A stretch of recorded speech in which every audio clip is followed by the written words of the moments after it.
एक महिला एक भजन गा रही होती है, मैं राधा हूँ श्याम की। जब उस महिला का पति उस भजन के सुनता है कि मैं राधा हूँ श्याम की, तो उससे सुनकर गुस्सा हो जाता है।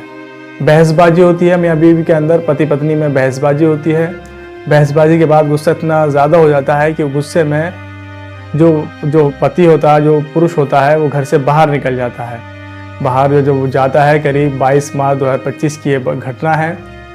बाहर जाता है और बाहर जाकर जो स्कूल में उसके जो बच्चे पढ़ रहे होते हैं, उन बच्चों को लेने के लिए वो स्कूल चला जाता है। स्कूल से करीब वापस जब आता है आधे घंटे के बाद, तो उसके बाद फिर से उस महिला और उस पुरुष में बहसबाजी शुरू हो जाती है। बहसबाजी के बाद जो कुछ होता है वो उस गांव तक सीमित नहीं रहता, पूरे प्रदेश में, पूरे देश में उस घटना की आज चर्चा हो रही है। दरअसल ये सच्ची घटना है उत्तर प्रदेश के सहारनपुर के कोतवाली गांव की। गांव का एक गांव है सांगाठेड़ी। सांगाठेड़ी में एक व्यक्ति जिसका नाम योगेश रोहिला है। योगेश रोहिला अपने आप में एक पॉलिटिकल पावर भी रखते हैं और एक वीआईपी, एक अमीर लाइफ जीते हैं, एक अच्छी लाइफ जीते हैं। परिवार के अंदर उनकी पत्नी है नेहा, जिसकी उम्र करीब 38 साल है। उनके 3 बच्चे हैं, एक बेटी है, 2 बेटे हैं। बेटी का नाम श्रद्धा, उम्र करीब 11 साल। 2 बेटे हैं, एक का नाम है देवांश, एक का नाम है शिवांश। एक की उम्र है करीब 8 साल, दूसरे की है करीब 6 या 4 साल के आसपास। परिवार अच्छी हंसी खुशी रह रहा है, परिवार में सब कुछ ठीक ठाक चल रहा होता है। लेकिन कुछ टाइम पहले मियाँ बीवी, पति पत्नी में, योगेश में और जो उनकी पत्नी है नेहा, उनमें आपस में किसी बात को लेकर रोज़ाना की ही बहसबाजी हो जाती है। एक दिन 22 मार्च 2025 को ये झगड़ा, ये बहसबाजी इतनी ज़्यादा हो जाती है कि उसके बाद जो कुछ होता है वो बड़ा ही खौफनाक और दर्दनाक है। क्योंकि 22 मार्च 2025 को नेहा अपने घर पर मौजूद होती हैं और वो भजन गा रही होती हैं कि मैं तो राधा हूँ श्याम की। जब उनके पति योगेश रोहिला इस भजन को सुनते हैं कि मैं तो राधा हूँ श्याम की, तो इस बात को, इस भजन को लेकर, इस गाने को लेकर वो लोग आपस में लड़ बैठते हैं, बहसबाजी करना शुरू कर देते हैं। बहसबाजी के बाद जब बच्चे स्कूल से वापस आ जाते हैं, तो करीब 22 मार्च 2025 की दोपहर लगभग 2 बजे के आसपास योगेश अपने घर का दरवाज़ा, अपने कमरे को बंद कर लेते हैं। जब मियाँ बीवी में बहसबाजी चल रही होती है, तो उनके जो बच्चे होते हैं, जो उनकी बेटी है श्रद्धा, करीब उम्र 11 साल के आसपास, तो जो बच्चे होते हैं, जब बहसबाजी चल रही होती है, तो बच्चे भी अपनी माँ का ही पक्ष ले रहे होते हैं। ये बात, और जो बात पहले से किसी बात को लेकर बहसबाजी चल रही होती है दोनों में, उस बात को लेकर योगेश काफ़ी गुस्सा हो जाते हैं। योगेश अपने कमरे में जाते हैं और जो उनकी लाइसेंसी पिस्टल होती है, रिवॉल्वर होती है, उसे लेकर आते हैं और सबसे पहले श्रद्धा, जो उनकी बेटी है 11 साल की, उसके कनपट्टी पे पिस्तौल को रखकर गोली चला देते हैं। श्रद्धा की जैसे ही गोली लगती है, गोली लगने के बाद श्रद्धा सीधे फर्श पर गिर जाती है। उनकी पत्नी नेहा जब ये घटना देखती है कि बेटी को योगेश ने गोली मार दी है, तो वो अपने बेटे, जो सबसे छोटा बेटा है, उस बेटे को लेकर बचाने के लिए दौड़ पड़ती हैं। योगेश पीछे पीछे होते हैं और उनकी पत्नी और बेटा आगे आगे अपनी जान बचाने के लिए दौड़ रहे होते हैं। योगेश, दूरी बहुत कम होती है, तो योगेश उन्हें पकड़ लेते हैं, अपनी पत्नी को और अपने बेटे को। फिर अपनी पत्नी को गोली मारते हैं, कनपट्टी पर पिस्तौल लगाकर गोली मारते हैं, जिसके बाद उनकी पत्नी नेहा, वो भी फर्श पर गिर जाती हैं। फिर अपने बेटे को गोली मारते हैं, दोनों बेटों को गोली मारते हैं। 2 बेटे और एक बेटी और पत्नी को गोली मारकर पिस्टल अपने हाथ में लेकर, जब पिस्टल की आवाज़, गोली चलने की आवाज़ आस पड़ोस में गूंजती है, तो आस पड़ोस के लोग भी इकट्ठा हो जाते हैं। लोग इकट्ठा तो हो जाते हैं घर के बाहर, लेकिन कोई भी हिम्मत नहीं कर रहा होता है कि घर के अंदर कैसे जाया जाए, क्योंकि योगेश रोहिला, जो कि जिला समिति बीजेपी के सदस्य भी हैं, उनके हाथ में पिस्टल होती है, उनके हाथ में लाइसेंसी रिवॉल्वर होती है, जिसे देखकर आस पड़ोस के लोग और उनके जो चाची हैं मीना, उनके बेटे, चाची और उनके एक चाचा का बेटा भतीजा यानी कि अक्षय भी दरवाजे पर मौजूद होते हैं, लेकिन कोई भी डर के मारे दरवाजे के अंदर नहीं जा पाता। अक्षय कोशिश भी करता है तो जो उसके चाचा होते हैं योगेश रोहिला उस पर अक्षय पर पिस्टन तान लेते हैं। चलाने की कोशिश भी करते हैं, लेकिन 3-4 गोलियां चलने के बाद रिवॉल्वर खाली हो जाती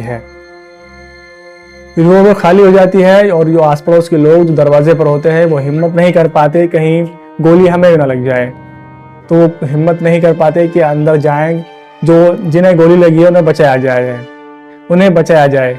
लोग जिन्हें गोली लगी होती है उनकी पत्नी, योगेश की पत्नी नेहा, उनके बेटे देवांश और शिवांश और बेटी श्रद्धा तड़प रहे होते हैं, लेकिन किसी को भी बचाने की हिम्मत नहीं होती कि घर में जाया जाए। थोड़ी देर गुजरने के बाद, थोड़ा समय बीतने के बाद खुद योगेश रोहिला पुलिस को फ़ोन करते हैं और पुलिस को कहते हैं कि ऐसे पुलिस को बताते हैं कि उन्होंने अपने परिवार में अपनी पत्नी और बच्चों को गोली मार दी है और मैं भी अपने आप को गोली मार लूँगा। जब ये खबर पुलिस की टीम सुनती है तो वो भी घबरा जाते हैं।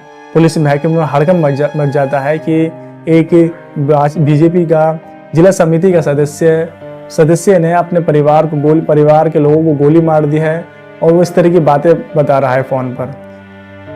आनन फानन में पुलिस की टीम घटनास्थल पर पुलिस की टीम जब घर पहुंचती है तो सबसे पहले योगेश रोहिला को हिरासत में लेती है। जो हथियार, जो रिवॉल्वर होती है उसे बरामद करती है, कब्जे में लेती है और जो घायल होते हैं जिन्हें गोली लगी गई है उन घायलों को उठाकर हॉस्पिटल के जो पास का जो हॉस्पिटल है जिला अस्पताल में भर्ती कराया जाता है। लेकिन पता लगता है कि श्रद्धा की मौके पर ही जो उनकी बेटी है मौत हो चुकी है।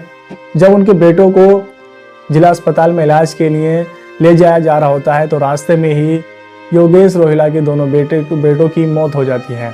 जो उनकी पत्नी होती है, शुरुआत प्राथमिक उपचार के बाद उनकी कंडीशन अभी फ़िलहाल मौत से ज़िंदगी की जंग लड़ रहे हैं। उन्हें चंडीगढ़ के पीजीआई हॉस्पिटल में एडमिट करा गया है।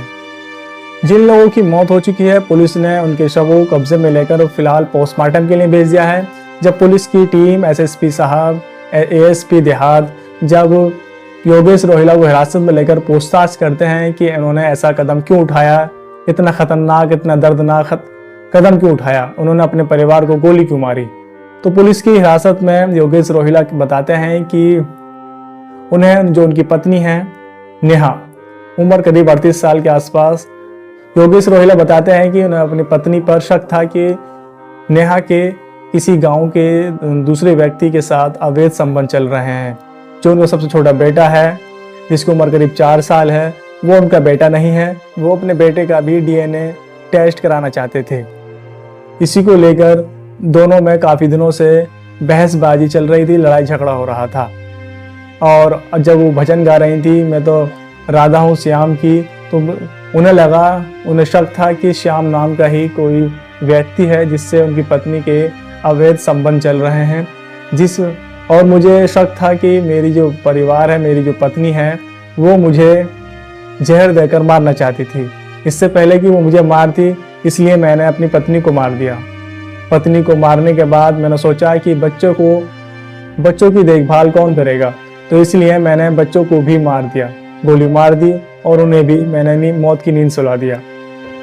पुलिस की जांच में आगे पता चलता है कि साल 2007 और 2008 में योगेश रोहिला के माता पिता भी जहर देने की वजह से उनकी मौत हुई थी। तो ये शुरुआत में योगेश ने अपने आस पड़ोस के लोगों पर मुकदमा दर्ज कराया था। काफ़ी केस चलने के बाद पुलिस को जांच में पता चला था कि उसमें कहीं ना कहीं योगेश का हाथ था। लेकिन जब योगेश को आखिरकार बाद में कोर्ट ने जमानत दे दी थी, रिहा कर दिया था, बरी कर दिया था, इसलिए योगेश पर कोई केस नहीं चला था। योगेश घर पर अपने परिवार के साथ अच्छे खासे रह रहे थे, लेकिन शक की वजह से उनके परिवार में आए दिन पत्नी से लड़ाई झगड़ा हो रहा था, जिससे उनकी ज़िंदगी डिस्टर्ब हो रही थी। पुलिस की जांच में सामने आता है कि योगेश रोहिला की जो पत्नी है नेहा, वो दूसरी पत्नी थी, वो पहली पत्नी नहीं थी। पहली पत्नी का भी निधन 2010 में हुआ था, उनमें भी जहर देने से उनका निधन हुआ था। ऐसी खबर, ऐसी रिपोर्ट सामने आई है। फिलहाल दोस्तों इस रिपोर्ट में इतना ही। इस रिपोर्ट को अपने दोस्तों के साथ जरूर शेयर कीजिए। इस रिपोर्ट पर आप लोगों का क्या कहना है, आपकी क्या कमेंट है, आपका क्या राय है, आप हमें जरूर शेयर कीजिए। आप इस बारे में क्या सोचते हैं।